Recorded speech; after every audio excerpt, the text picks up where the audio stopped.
Amém. Ontem nós começamos uma comunhão em Horizonte e hoje nós vamos concluir aqui em Cascavel. E a mensagem de hoje, na verdade, é uma continuação do que nós iniciamos ontem. Nós estamos trabalhando em cima do livro de Colossenses, um livro maravilhoso que tem muita da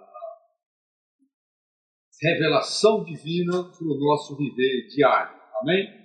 O objetivo é nós aplicarmos a palavra de Deus para a nossa vida diária. Senhor Jesus. Então, ontem nós falamos que os colossenses tinham dois problemas. Um eram as filosofias mundanas e outra, na verdade, eram as práticas religiosas. E as filosofias mundanas hoje, elas são as chamadas ideologias, né? Podemos enquadrar as ideologias como, por exemplo, a ideologia de gênero, né? Que é uma coisa muito promovida hoje em dia, é uma coisa perniciosa para o povo de Deus, para a igreja de Deus. Então, o Paulo fala que nós precisamos fazer uma coisa para não sermos distraídos disso, para não sermos enganados, para não sermos enredados. Né? Ontem nós vimos isso aí, que é voltar à palavra de Deus. Amém. Aleluia. Muito bom. E aí, o outro problema são as práticas religiosas. As práticas judaicas, que tinham um aspecto de espiritualidade, até mesmo de humildade, visão, né, culto de anjos, etc. Mas muitas vezes essa capa religiosa, ela simplesmente maqueia, né, a nossa situação. Ela é uma maquiagem da nossa verdadeira situação. Então, o que a palavra de Deus nesses dias tem falado para nós é que nós devemos ter um viver de realidade, não um viver de aparência. Amém? Então, os colossenses estavam nesse risco, né? E Paulo veio falar para eles, né, que a maneira é voltar à palavra de Deus. Amém. A Bíblia Sagrada, para nós hoje, né, o Novo e o Velho e o Novo Testamento são a nossa fonte inesgotável de fé, de fortalecimento da nossa fé, de confirmação da nossa fé. Senhor Jesus, eu dirijo principalmente a palavra aos mais jovens, né, que hoje estão mais influenciados, não só pelas universidades, mas principalmente pela internet. Cuidado, a internet pode matar você. As coisas no universo têm dois lados. Uma moeda tem dois lados,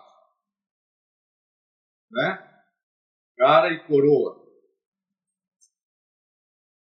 As coisas que Deus criou sempre tem dois lados. O fogo, ele pode servir para fazer o nosso alimento, mas ele pode lhe queimar também.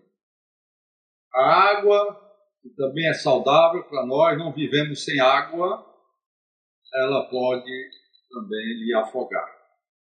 Então nós precisamos estar claro de uma coisa: não existe o certo e não existe o errado. Existem duas faces e tudo depende da face que você escolhe. As suas escolhas determinarão o seu futuro. O que você escolhe hoje determina o que você será amanhã. Se você cuida bem da água e usa bem a água, isso é vida para você. Se você cuida bem do fogo e administra bem o fogo, ele é útil para você. Mas se você administra mal, todas essas coisas podem lhe matar. A internet é isso aí, meus amados irmãos. Falo para os jovens, mas também tem muitos adultos, muitos idosos também que estão perdidos nesse mar de informações que nós temos hoje. Infelizmente, a escolha tem que ser sua. Eu digo infelizmente porque a gente chora, a gente se preocupa, os pais estão atordoados sem saber o que fazer com os filhos. Infelizmente, nós não podemos fazer nada. A escolha é de cada um. Ontem eu falei na reunião que Satanás, ele oferece muita coisa boa para você, mas depois ele cobra um preço muito alto. Preço muito alto. Por isso, irmãos, é necessário hoje uma atitude corajosa, vou dizer assim, uma atitude corajosa de vencer as ofertas do diabo e tomar a palavra de Deus como a nossa escolha. Amém. O Senhor Jesus, Deus, quando o povo estava para entrar na boa terra de Canaã, o Senhor sabia os riscos que aquela terra teria ali. Muitas tribos, idolatria, povos pagãos. O Senhor sabia muito bem e isso realmente aconteceu. Eles se desviaram. Mas o Senhor advertiu para eles: olha, aqui o monte Ebal, aqui o monte Gerizim. É a bênção, outro é a maldição. Você escolhe. A escolha é sua. Só que Deus disse assim: escolhe, pois, a vida. Um é a morte, outro é a vida. Escolhe, pois, a vida. Deus nunca nos obriga a nada. Ele colocou Adão no jardim do Éden e colocou diante dele duas árvores para ele escolher: a árvore da vida e a árvore do conhecimento do bem e do mal. Claro que Deus queria que o homem escolhesse a árvore da vida, mas Adão não escolheu a árvore da vida. Adão escolheu a árvore do conhecimento do bem e do mal. Então, irmãos, é realmente uma encruzilhada, né? A nossa vida. E nessa encruzilhada, nós precisamos ser corajosos em fazer as nossas escolhas. Escolhe, pois, a vida. Amém? Ó Senhor Jesus. Então nós vimos que a solução era a palavra de Deus. O Senhor Jesus enfrentou Satanás cara a cara com o quê? Com a palavra de Deus. Olha só, Senhor Jesus era a própria palavra. Não é verdade? A palavra se fez carne e tabernaculou e habitou entre nós. Mas ele não usou a autoridade pessoal dele como palavra para derrotar Satanás. O Senhor usou as palavras do Velho Testamento. Está escrito. Não, isso realmente é maravilhoso. Até o Senhor Jesus, que era a própria palavra viva de Deus, usou a palavra logos, a palavra escrita, como nós falamos outra palavra que faz grafar em nós a imagem de Deus. Essa palavra que está em nossas mãos, a letra preta no papel branco, ela pode se tornar vida para nós. Depende de como você usa. Então Jesus foi um grande exemplo para nós de que logos pode se transformar em rema. Inclusive, eu não li ontem, Colossenses 3,16. Colossenses 3,16 fala: habite ricamente em vós a palavra de Cristo. Quando ele estava enfrentando Satanás, ele ainda estava na carne, ele era um homem. Como homem, ele tinha que usar a palavra escrita. Está escrito. Mas depois ele morreu, ressuscitou, tornou-se o Espírito que dá vida, está dentro de nós. E antes de morrer também ele falou muitas palavras que estão registradas nos Evangelhos. E até mesmo no livro de Atos, né, Paulo fala, como disse o Senhor Jesus, mais bem-aventurado é dar do que receber. Existem as palavras faladas por Jesus e existe a revelação dada ao apóstolo Paulo, de uma maneira especial, a respeito do plano de Deus, da economia de Deus. E existe também as palavras de Pedro, as palavras de João, de Judas, de Tiago, e assim por diante. Aqui Paulo está dizendo, habite ricamente em vós a palavra de Cristo. No grego, essa palavra aqui é logos. E logos é a palavra externa. É a palavra que está fora de você. Mas ela pode entrar em você e se tornar rema. Então, a rema não é propriamente a palavra que eu estou falando aqui agora. Porque mesmo essa palavra que eu estou falando aqui agora pode não resultar em nada dentro de você. Se você não abrir o seu coração e não receber. Da mesma maneira, a Bíblia, a palavra de Deus, que é logos, precisa ser absorvida por nós e ser transformada em rema, a palavra viva. Por que Jesus derrotou Satanás? Porque dentro de Jesus havia a palavra logos. Ele foi ensinado na infância pelos seus pais. Ele tinha a palavra dentro dele, apesar de ele ser a própria palavra. Mas a palavra escrita estava dentro dele. Ontem nós lemos também que o Timóteo, ele foi ensinado, né? Desde a infância você sabe as sagradas letras. E essa palavra letra, se eu não me engano, é grama, também está ligada a grafe, que é escrituras, e tem a ver com essa questão de palavra grafada, ou palavra registrada, vamos dizer assim. E essa palavra pode fazer você sábio para a salvação. E aí Paulo fala, porque toda a escritura foi soprada por Deus. Quando você entra aqui, você recebe o sopro divino. Amém? Louvado seja o Senhor.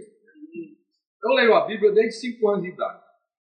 Quando a minha mãe se converteu, eu tinha 5 anos de idade. Eu me lembro que eu recebi o Evangelho de João.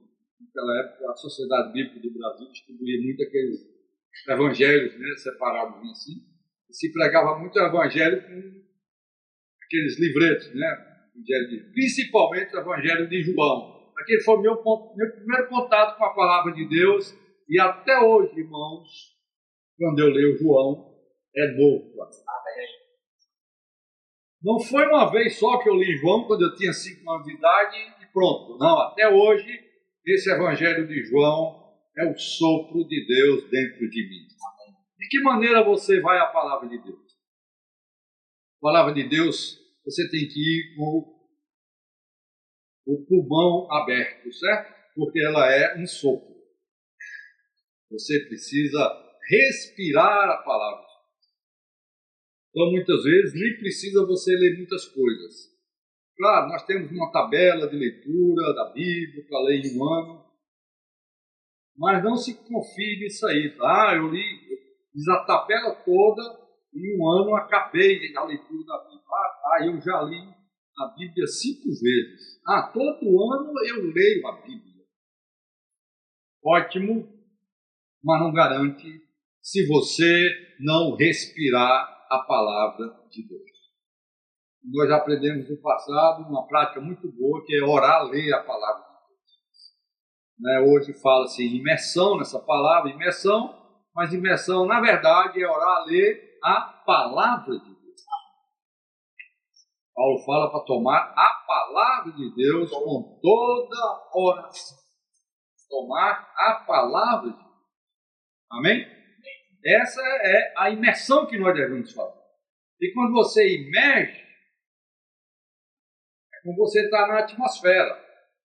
Nós não damos muito valor ao nosso nariz, ao ar que está fora, mas isso são duas coisas sábias que Deus fez. O ar do lado de fora e o nosso nariz ligando, conduzindo o ar para o nosso pulmão. Vocês sabem que o nariz, uma máquina para substituir o que o nariz faz, eu já li uma vez, ela precisava ter 1 metro e tanto por 1 metro e não sei quanto, chips altamente tecnológicos, circuitos, programas, rotinas, uma enormidade de ciência para fazer o que o nosso nariz faz. Todo dia. Você precisa abrir o seu nariz espiritual e alimentar o seu pulmão espiritual. Sem pulmão, nós não temos a purificação do sangue, né, doutor Silvão? Que supre o nosso corpo com os elementos que nós precisamos para viver. Vocês entendem que o ar com o pulmão, mais o coração, faz com que a gente viva. Sem respirar a palavra de Deus, você vai morrer. Experimente fechar o nariz por 5 minutos, né, Silvão? Não dá, né? Morte cerebral. Como diz o Dr. Sival, é morte certa. Né, Sival? Morte certa. Fecha o nariz e você morre. Deixe de respirar a palavra de Deus que você vai morrer. Primeira coisa que vai acontecer, seus neurônios vão se estragar. Infelizmente, irmãos, há pessoas hoje quase irrecuperáveis porque deixaram de respirar a palavra santa. E os neurônios se estragaram e eles não conseguem mais perceber as coisas espirituais. Vocês entendem como é sério isso aqui? Ó Senhor Jesus, nós possamos voltar à palavra de Deus. Amém? Nessa mensagem de hoje, eu queria tocar em alguns pontos importantes sobre conhecer a Cristo. Nós estamos falando ontem e hoje sobre conhecer plenamente a Cristo. Não basta só conhecer a Cristo. Então eu falei ontem, tem alguns aqui que não estavam lá, há uma diferença muito grande entre uma criança dizer que conhece o mar, que até a minha neta lá, 3, 2 anos, 4 anos, se você perguntar para eles, eles vão dizer que conhece o mar, tem até uma casa na praia, conhece o mar. Pergunta para o pescador se ele conhece o mar, ele vai dizer, eu conheço o mar. Eu pergunto a você, é o mesmo conhecimento? O conhecimento de uma criança é o conhecimento do pescador? Você conheceu a Cristo no dia que você se converteu. No dia que você invocou o nome do Senhor, ó Senhor Jesus, a luz brilhou no seu interior e você conheceu uma pessoa maravilhosa. Mas esse conhecimento é igual ao conhecimento de uma criança, dizendo que conhece o mar. Você percebe que você precisa avançar? Você precisa ser para conhecer o mar como pescador, você precisa ter uma vida de pescador. E uma vida de pescador não é um passeio. Eu já passei no mar algumas vezes. Mas não pergunte se eu conheço o mar como pescador, porque eu não conheço. Tem que ter uma vida de pescador. O que é uma vida de pescador? Vida de pescador é uma exposição ao sol. Nós falamos ontem que é o resplendor de Cristo, né? É uma vida diária de luta, de madrugada, né? As noites no mar, enfrentando ondas às vezes enormes, tá? Muita coragem, muita atitude para ser um pescador. É isso que Deus está nos desafiando nessa manhã. Você precisa tomar uma decisão.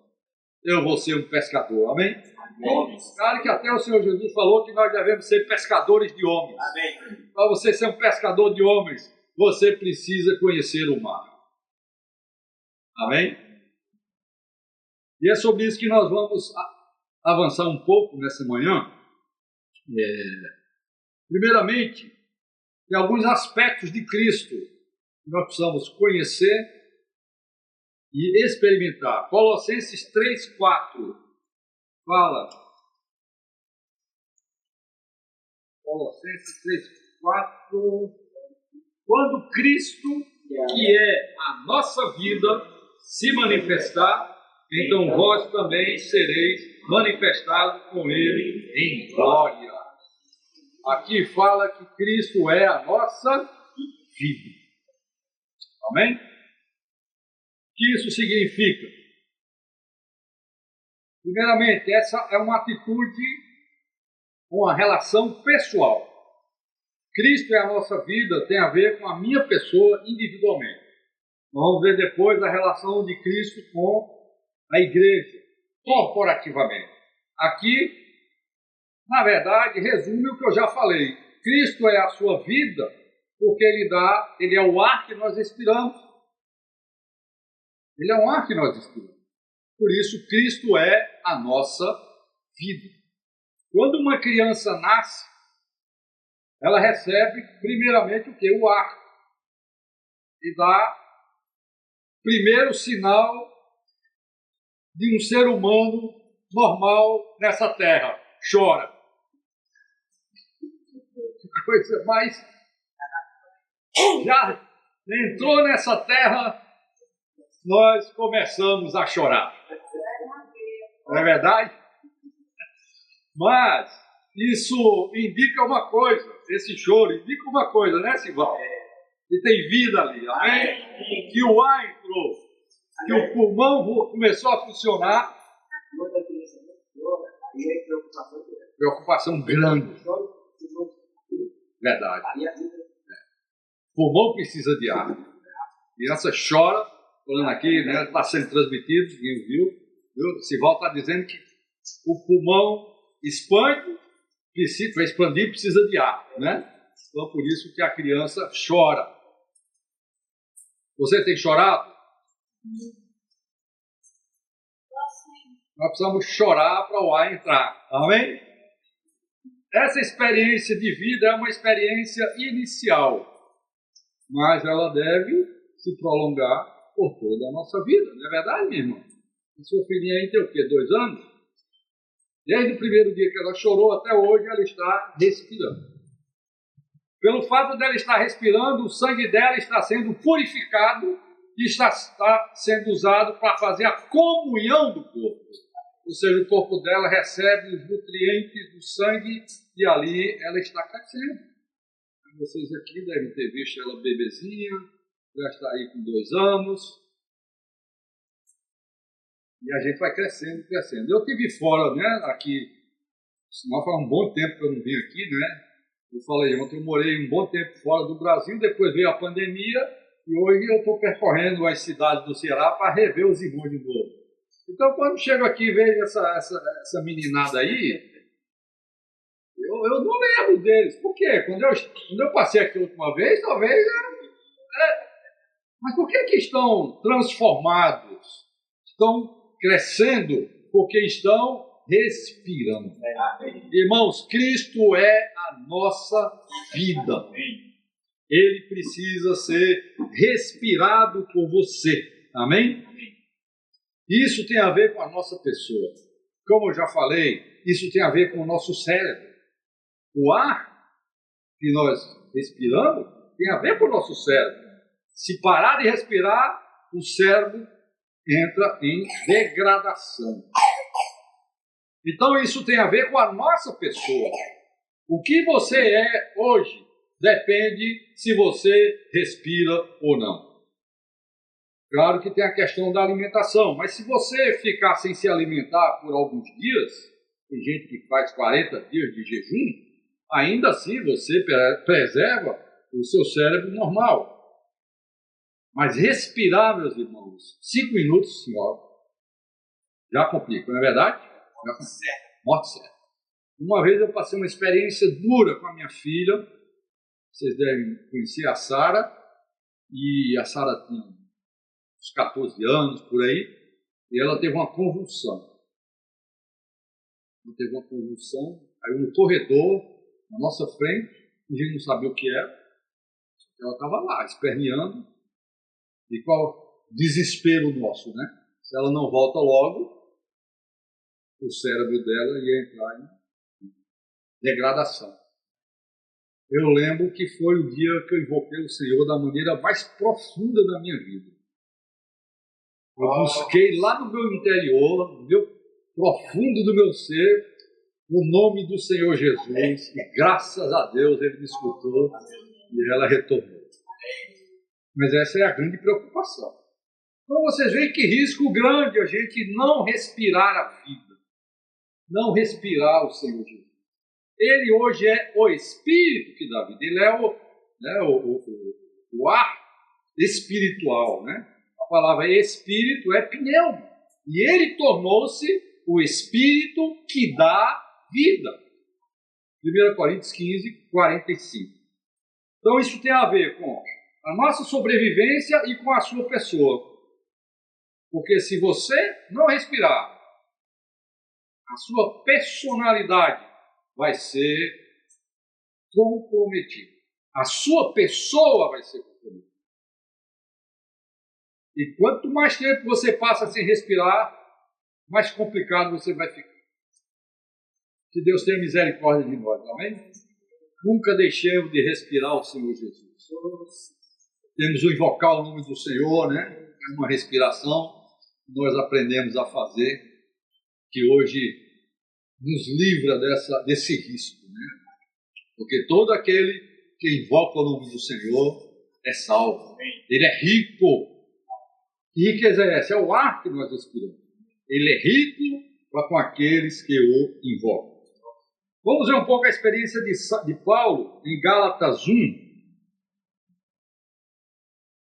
Gálatas 1, 15.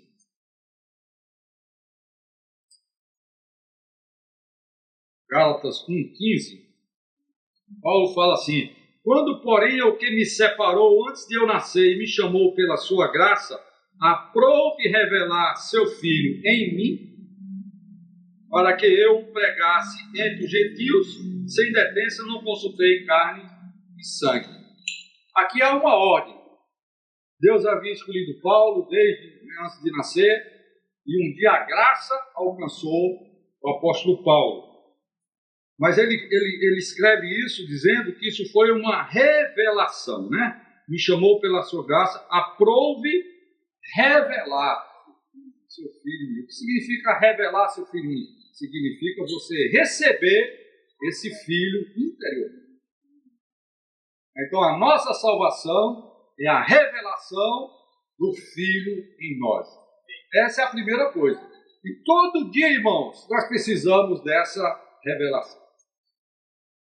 Parece que todo dia nós esquecemos, nós cegamos, o nosso ser natural apaga o nosso espírito, então nós precisamos invocar o nome do Senhor e nós precisamos imergir na palavra do Senhor.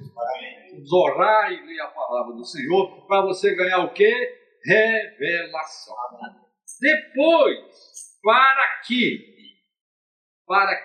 eu o pregasse entre os gentios. Então a obra vem depois da revelação. Primeiro você precisa diariamente ter uma revelação desse Cristo maravilhoso, e cada dia ele vai se tornar mais maravilhoso para você, mais precioso, mais revelado. Por isso que essa revelação é uma revelação contínua.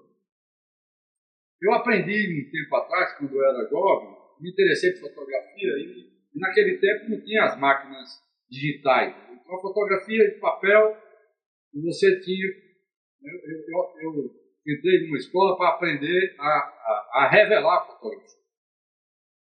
Então como é que é o processo de revelação? Então você tem uma bandeja, primeiro você tem o filme, que foi impresso, grafado ali, usando as palavras de ontem, uma câmera escura ou semi-escura, você põe ali no aparelho e ele imprime aquilo que está no filme, imprime no papel fotográfico. Mas você não vê nada. Talvez os jovens de hoje nem sabem o que é que eu estou falando. Nem entendem o que eu estou falando. há uma luz, se não me engano é infravermelha, não sei, né? Ela incide sobre o filme, o negativo, e aquilo é impresso no papel fotográfico. Você pega o papel, ele está branco.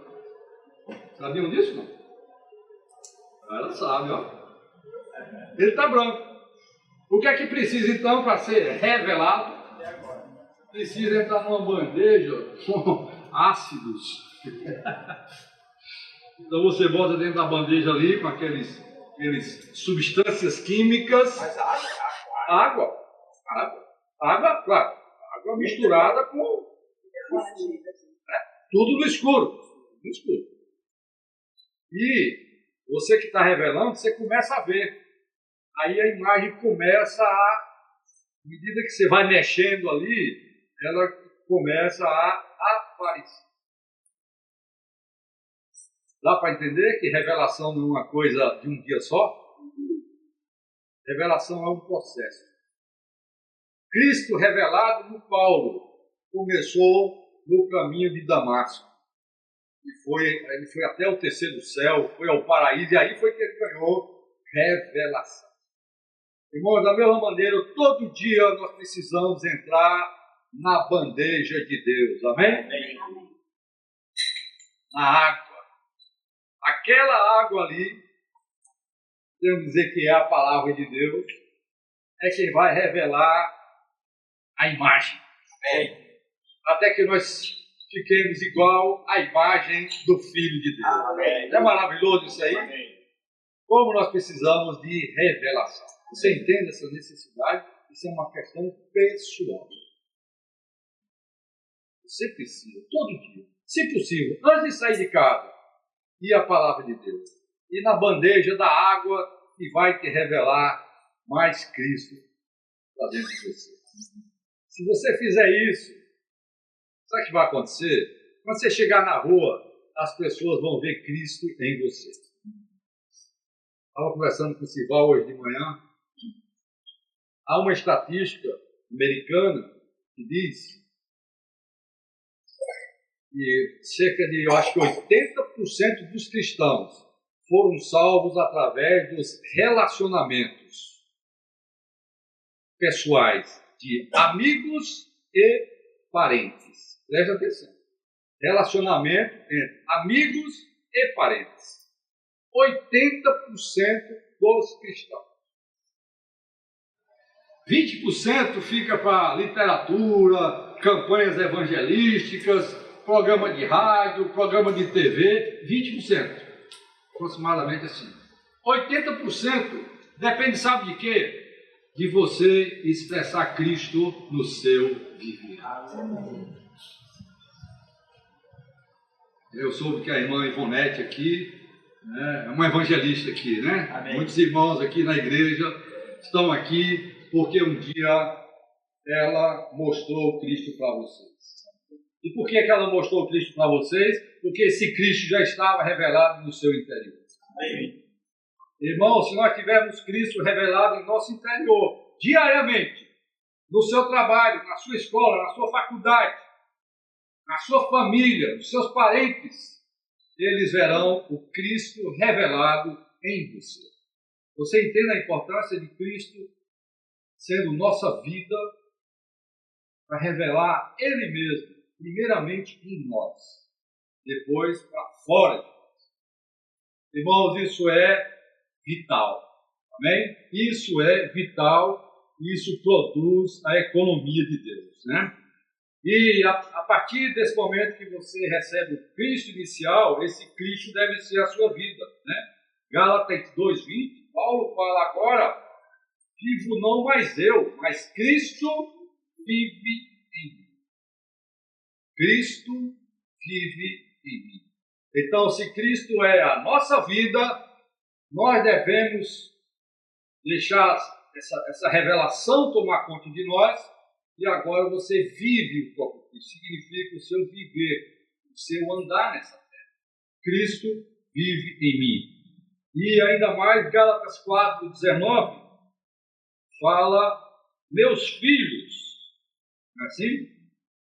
Por quem de novo sofro as dores de parto, até ser Cristo formado em vós.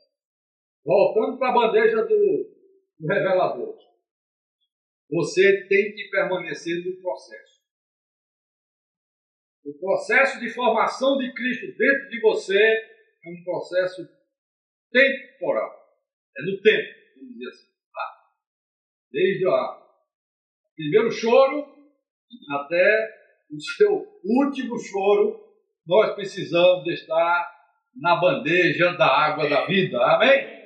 Nós precisamos estar recebendo revelação de Cristo, e esse Cristo, trazendo para outra figura que Paulo fala aqui, é como uma criança sendo formada dentro de nós. E a mamãe grávida sabe o que isso significa.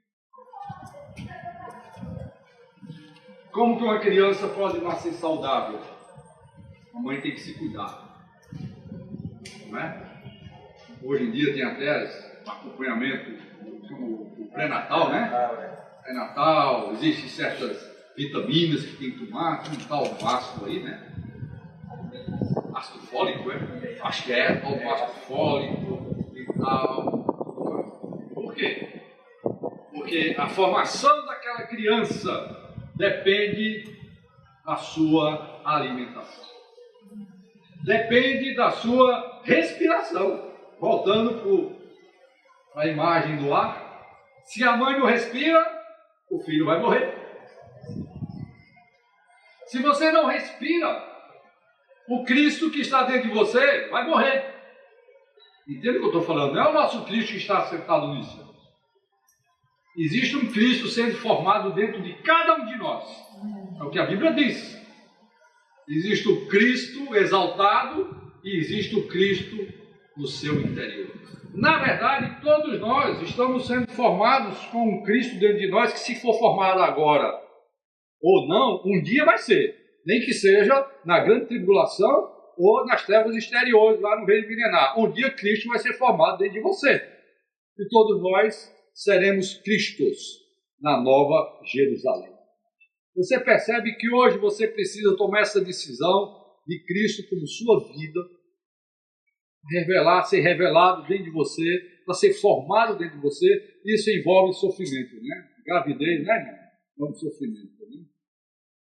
Nessa vida. Por isso, meus irmãos, nós estamos diante da bênção e da maldição. Eu já falei. Vamos escolher a vida? A vida significa o seguinte: você vai entrar na terra de Canaã, você vai enfrentar inimigos terríveis. Mas um dia Deus vai estabelecer o seu reino ali. Um dia haverá Jerusalém, cidade santa. Um dia haverá um templo naquela cidade, e aquela cidade estará protegida pelos seus muros. Mas antes disso, tem luta. A vida cristã é uma luta, é uma carreira. Você precisa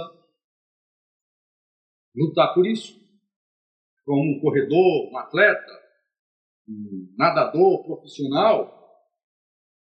Nadador profissional, ele todo dia acorda bem cedo e nada horas e horas, muitas vezes sozinho na piscina, para manter a forma. Um corredor também, né, que corre a maratona. Domingo passado eu falei a história do Vanderlei Cordeiro, é isso? Cordeiro, né? Vanderlei Cordeiro, aquele brasileiro que nas Olimpíadas de 2004 estava na reta final, vencendo a corrida, 35 segundos na frente do segundo colocado, e apareceu um padre irlandês, empurrou o Vanderlei, e o Vanderlei perdeu o primeiro lugar, o segundo lugar, levantou, conseguiu levantar ainda, algumas pessoas o ajudaram, e ele recebeu só a medalha de bronze. Desculpa eu falar isso aí, não tem nada a ver com a religião, mas cuidado com os padres irlandeses. Não é o padre em si e a sua crença e a sua fé, mas aquela figura lá que apareceu na frente do Vanderlei. Tá certo? Poderia ser um padre, um pastor alemão, um pastor americano, poderia ser qualquer um, mas como está escrito aí na mídia, no Google, que é um padre irlandês, eu quero usar essa figura para você. Cuidado com o padre irlandês. para não tirar você da carreira final, do prêmio final. Cristo precisa ser formado em nós. Aleluia. Colossenses 2,19 tem a ver agora com a nossa vida corporativa. Colossenses 2,19.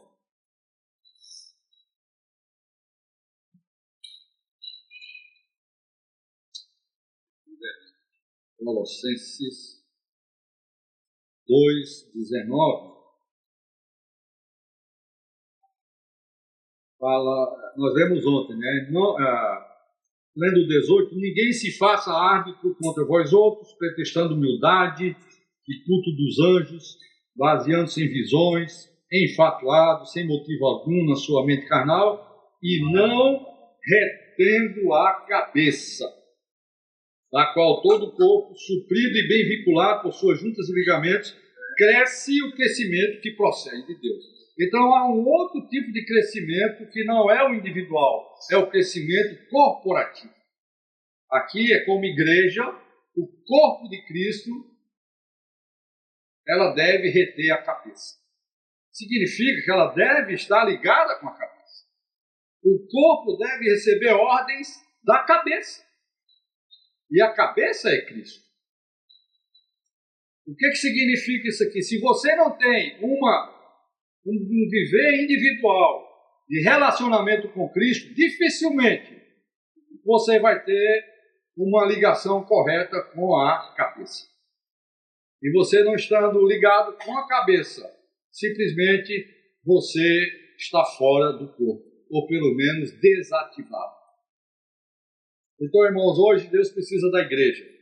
Deus precisa do seu corpo nessa terra. Cristo precisa encabeçar todas as coisas. O encabeçamento de Cristo depende da igreja, que é o seu corpo. E a igreja, irmãos, como um corpo, não é uma organização, não é uma instituição, não é algo organizado, no sentido da hierarquia, né? Ou de um controle central. Não, a igreja ela foi gerada na ressurreição do Senhor. A igreja foi gerada no dia que o Senhor ressuscitou, eu e você estávamos lá. Fomos ressuscitados com Cristo. Todo o corpo foi ressuscitado no dia que o Senhor saiu da sepultura. Talvez você não tenha pensado o grande valor que é isso aí.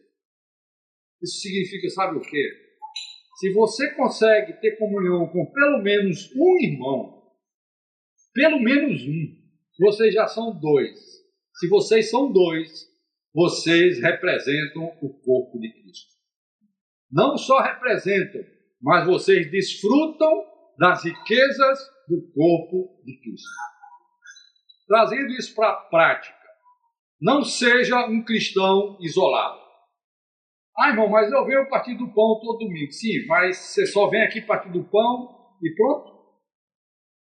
Como é que é a sua semana em relação ao corpo? Em relação a você mesmo, todo dia você tem que ter essa comunhão diária com Deus. Em relação ao corpo, nós precisamos do corpo todo dia. Você tem companheiro de oração? Claro que os casados, numa situação normal, levam essa grande vantagem, né, Sivaldo? A gente acorda de manhã já invocando o Senhor com a nossa esposa, muitas vezes lendo junto ali a Bíblia. Sabe o que está acontecendo? Eu estou participando do corpo.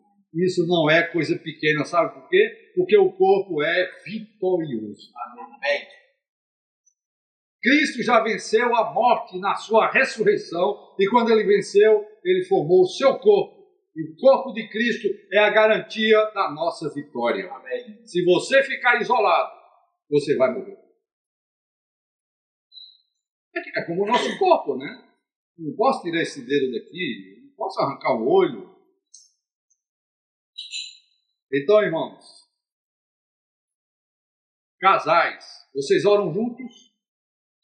Vocês leem a Bíblia juntos? Essa é a grande vantagem do casamento. Deus te deu a oportunidade você acordar junto com o corpo. Hoje eu acordei sozinho. Minha esposa sempre me acompanha. Infelizmente, ela não pôde vir esse final de semana. Faz muita diferença. Faz muita diferença mesmo. Porque quando eu acordo com ela, eu acordo com o corpo. Eu estou junto com um membro seu, Jesus falou, onde tiver 2 ou 3, ali estarei no meio deles. Claro que ele está com você, mas individualmente, com você, só resolve o seu assunto, só resolve a sua vida. Mas nós não estamos aqui para viver somente a nossa vida, nós estamos aqui para viver a vida do corpo. A principal razão de nós estarmos aqui é viver a vida do corpo. E o corpo, irmãos, é vitorioso, amém? Eu lembro que uma irmã em Fortaleza, uma vez caiu de uma escada e quase morre. O coração dela foi perfurado como se fosse uma facada. Uma facada no coração. Irmãos, nós orávamos 24 horas, não era assim? O corpo se levantou para orar 24 horas. Milagrosamente, depois de tomografia, não sei o quê, os médicos falaram, isso aqui é um milagre. Sabe o que aconteceu? Algo impossível no músculo. A coagulação do sangue. O coração é um músculo que bate, não é, Sival? Por causa disso, é quase impossível o sangue coagular no músculo do coração. Mas houve um milagre, porque o corpo é vitorioso. Amém. Você quer vencer? Esteja no corpo. Meus queridos jovens, estejam sempre juntos, amém? Acho legal vocês estarem aqui no serviço de música, isso é muito importante. Mas o serviço em si vem depois. Lembra que Paulo falou? Aprove a Deus revelar seu Filho para que eu o pregasse, para que você servisse, para que você faça alguma coisa na igreja. Primeiramente, você precisa de uma revelação de Cristo, amém? Eu encorajo vocês a caminharem por aí, amém?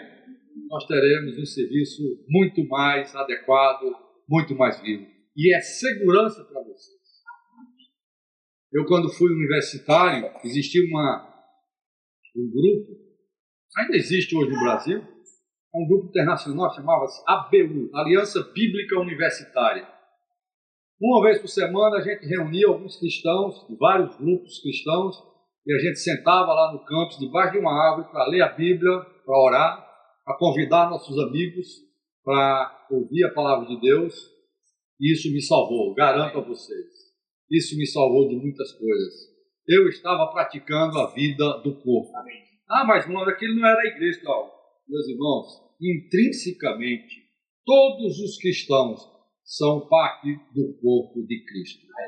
Se você se junta com qualquer cristão em qualquer lugar, você tem a garantia de estar no corpo de Cristo. Isso é tudo. Amém? Isso é tudo, irmão. Companheiros de oração. Se o casal não tem essa, né, ou o marido não é cristão e tal, irmão, você precisa de um companheiro de oração. Nem que seja pelo WhatsApp. Eu tenho um companheiro de oração. E semanalmente a gente ora um pelo outro, pelo WhatsApp. Isso me dá segurança que eu estou atrelado ao corpo. Amém? Louvado seja o Senhor. E Colossenses 1:27 fala que Cristo em vós é o que? A esperança da glória. A glória foi o que o homem perdeu. O homem perdeu a glória de Deus e agora ele precisa recuperar. Como ele recupera? Cristo em vós. Individualmente e corporativamente ou coletivamente. Amém? Louvado seja o Senhor. Segundo Tessalonicenses 1:10, fala que ele será glorificado nos seus santos. Sabe quando isso acontecerá? Na volta do Senhor, na transfiguração do nosso corpo. Todos nós estaremos com o corpo de glória, o corpo da ressurreição do Senhor. Amém? O que nós precisamos hoje? Isso aí. Cristo é nossa vida, tem que ser o nosso viver e o viver na igreja. Amém? Principalmente o nosso viver corporativo junto com outros filhos de Deus. Amém? Então nós seremos glorificados com Ele, seremos transfigurados em glória, manifestados com Ele em glória. Essa é a meta final de Deus, a nossa glorificação. Ou seja, glorificação é você expressar Deus. Cristo já foi formado em você, Cristo foi revelado em você, foi formado em você, você agora foi glorificado. Isso é o que Deus quer, amém? Por isso nós precisamos de todas essas partes práticas, Orar, invocar o nome do Senhor, ter comunhão uns com os outros, ter companheiros de oração. Eu rogo a vocês, irmãos, é o que mais nós precisamos hoje, orar. A Ivonete parece que gosta muito de orar, irmão? Eu senti ontem, hospedado na casa dela, nós só fomos dormir depois de orar, e hoje de manhã, mais oração, Oração e louvor. Louvor é melhor do que lamento, não é, irmã Ivonete? Eu não oro para que eu... Amém. É por isso que ela frutifica. Porque ela tem comunhão, ela ora, ela louva, ela vive a experiência de Cristo ser revelado. Isso é a maneira mais fácil, irmão, de nós frutificarmos. Amém? Eu citei também na mensagem passada, lá em Fortaleza, a videira. A maneira de produzir frutos é permanecer na videira. O Senhor falou, eu sou a videira e vocês são os ramos. Então como que o ramo vai dar fruto? Sem mim, nada podeis fazer. Você só vai dar fruto se você permanecer. Não é trabalhar demais. Não é correr demais para lá e para cá. Frutificar, irmãos, é permanecer na videira. Habitar na videira. Habitar na videira não é simplesmente se hospedar na videira. Muitos irmãos se hospedam na videira. Aqueles que chegam, passam 2 dias e vão embora. Um ano depois, vem, passa 2 dias e volta. Tem fruto? Nenhum. Nem interiormente, Cristo é formado nele, nem exteriormente, ele prega o evangelho e produz frutos. Porque o segredo da frutificação é permanecer na videira. Permanecer na videira significa receber a seiva da videira. A seiva que vem da terra, a terra com todos os seus minerais, com todos os seus nutrientes, está no Deus Pai, sobe pela seiva, que é o Espírito, e a videira é o Filho. Entende aí o Deus triunfo? O Pai é a fonte de tudo, o Filho é a estrutura, a árvore, e a seiva é o Espírito. E nós estamos habitando na videira. Que coisa maravilhosa, Todo dia sugando a seiva da videira. Para terminar, irmãos, eu queria mostrar para vocês que o versículo 2,6 de Colossenses. Ora, como recebeste Cristo Jesus o Senhor, assim andai nele. Ontem nós falamos sobre enraizados e o edificados, na comunhão de ontem. Eu queria terminar essa mensagem com esse andai nele. O que significa andar nele? Gênesis 13, 17.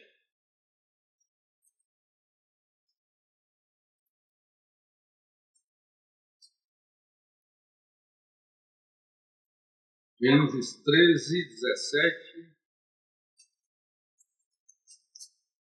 Diz o seguinte: aqui o Senhor promete a Abraão a terra de Canaã. A terra de Canaã tipifica o nosso Cristo, todo inclusivo, uma terra que tem tudo, certo? E Deus chamou Abraão lá da terra dos ídolos, do mundo da idolatria, E agora trouxe e está prometendo para Abraão uma boa terra, né?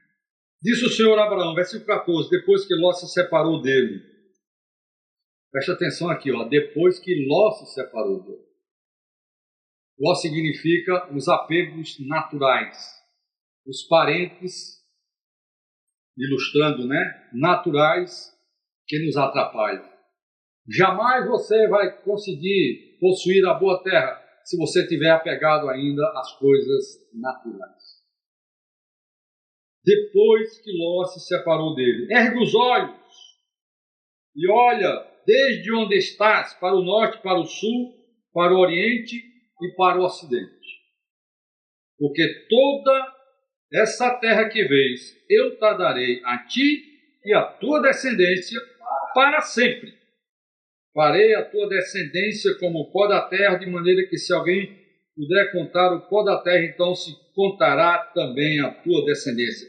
Levanta-te, amém? Amém. Levanta-te, percorre essa terra no seu comprimento, na sua largura, porque eu a amei. A promessa foi feita, mas uma atitude precisava ser tomada. Levanta-te, amém? Amém? Hoje de manhã o Senhor está dizendo para nós, levanta-te. E faz o quê? Percorre a terra. Você precisa percorrer a terra. Essa terra é o nosso Cristo. Eu volto a dizer para vocês, quando você foi salvo, você estava naquele ponto de partida, ouvindo Deus dizer, percorre a terra. O que você fez a partir de então? Você percorreu a terra?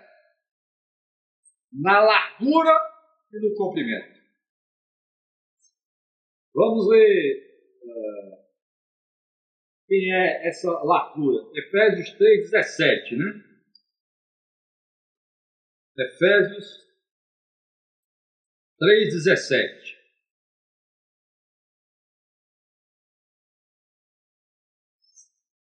Assim habite Cristo no vosso coração, pela fé, estando vós arraigados e alicerçados em amor, a fim de poderes compreender com todos os santos. Aqui vem a questão do corpo, a importância do corpo. Você só compreende com todos os santos qual é a largura, o comprimento, a altura, a profundidade, e conhecer o amor de Cristo que excede todo entendimento, para que sejais enchidos ou tomados ou enchidos de toda a plenitude de Deus. Vocês entendem que essa terra é Cristo? E aqui no Novo Testamento ele não é só a terra no sentido plano, comprimento e largura. Aqui tem profundidade e tem altura, ou seja, é o Cristo universal. Mas entenda, a porção de terra que você ganhou é como aquela que está lá em 1 de Pedro, capítulo 1. Aliás, 2 de Pedro, capítulo 1. Olha só, tem tudo a ver com isso. 2 de Pedro, capítulo 1, versículo 1. Simão Pedro, servo e apóstolo de Jesus Cristo, aos que conosco obtiveram fé igualmente preciosa na justiça de nosso Deus e Salvador Jesus Cristo. Obtiveram fé. Isso aqui, no original grego, significa que você foi aquinhoado com fé, com uma porção de fé. Aquinhoado significa ganhar um quinhão. Quem é da zona rural entende melhor isso aí. Uma porção de terra. Um quinhão de terra. A fé que nós ganhamos inicialmente é apenas uma porção de terra. Mas o Senhor está dizendo para nós hoje, como disse para Abraão, percorre a terra. Está claro isso aí, amado? Tudo começa pela fé. Quando nós cremos no Senhor Jesus, ganhamos uma porção de fé. Mas essa porção de fé, você precisa trabalhar. Você trabalhar a terra, você precisa percorrer a terra. E isso envolve uma atitude nossa, amém? Só para concluir, as riquezas dessa terra estão em Deuteronômio, capítulo 8. Um de nós já conhecemos bastante esse texto, mas eu vou repetir aqui, né? Deuteronômio, capítulo 8. versículo 6.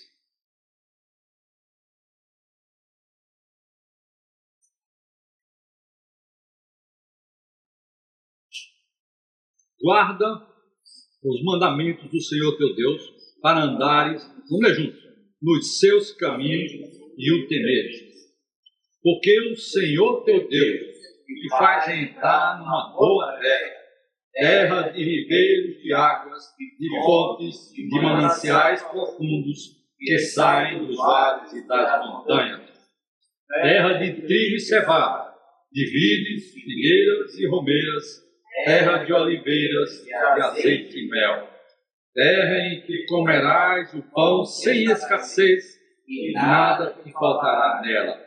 Terra cujas pedras são ferro, e de cujos montes cavarás cobre. Comerás e te fartarás, e louvarás o Senhor teu Deus pela boa terra que te deu. Amém? O Senhor já nos deu uma boa terra. Item principal: guarda os mandamentos do Senhor. Guardar os mandamentos do Senhor é guardar a palavra do Senhor. Por isso nós começamos enfatizando desde ontem a necessidade de nós tomarmos a palavra de Deus como nosso mandamento, como nossa fonte de vida. Guarda os mandamentos do Senhor. Se você vai todo dia a palavra, você come a palavra, você desfruta da palavra, você vai percorrer a boa terra de Canaã. E o que tem nessa terra? Primeira coisa, ela tem ribeiros de águas e fontes e mananciais profundos. Mananciais profundos tipificam Deus Pai, lá na profundeza da terra. A fonte é onde jorra o manancial. É o Deus Filho que foi ferido por nós. E dele jorrou água. Então a água é o Espírito que foi derramado para ir a toda a terra buscar os filhos de Deus. Então nessa boa terra você tem, primeiramente, o Deus triuno. O Pai, o Filho e o Espírito. Não tem muito tempo para adentrar nisso aqui, eu vou ler isso rapidamente, tá? Existe um livro chamado O Cristo Todo Inclusivo, tá? Que é um livro inteiro só tratando desses versículos aqui. Segunda coisa, elas saem dos vales e das montanhas. Por que dos vales e das montanhas? As águas, elas saírem nas fontes, elas precisam dessa alternância de vales e de montanhas. Você talvez quisesse ter uma vida sempre plana, não é verdade? Mas eu disse no início dessa mensagem que nós nascemos já chorando. Nós já nascemos no vale. Amém? Depois que você dá a primeira respirada e o pulmão enche, você sobe a montanha.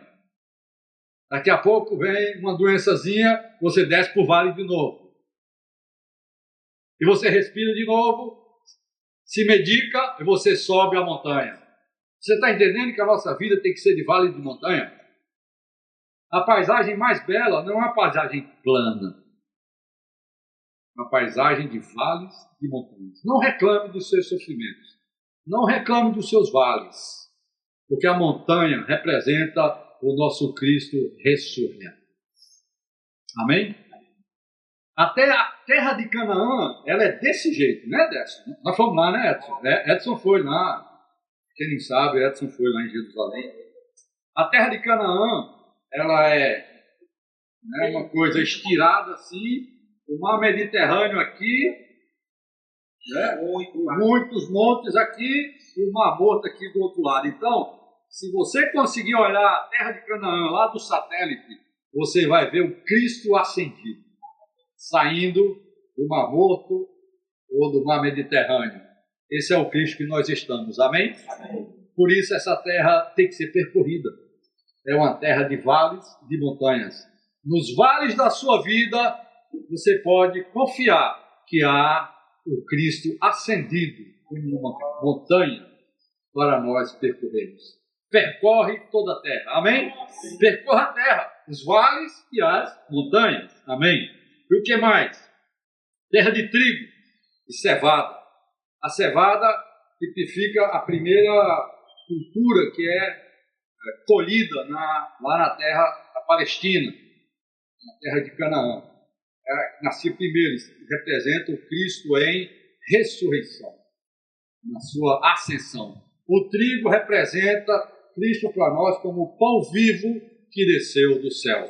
Então você mais uma vez tem aqui a ressurreição e você tem a vida, né, como o pão da vida.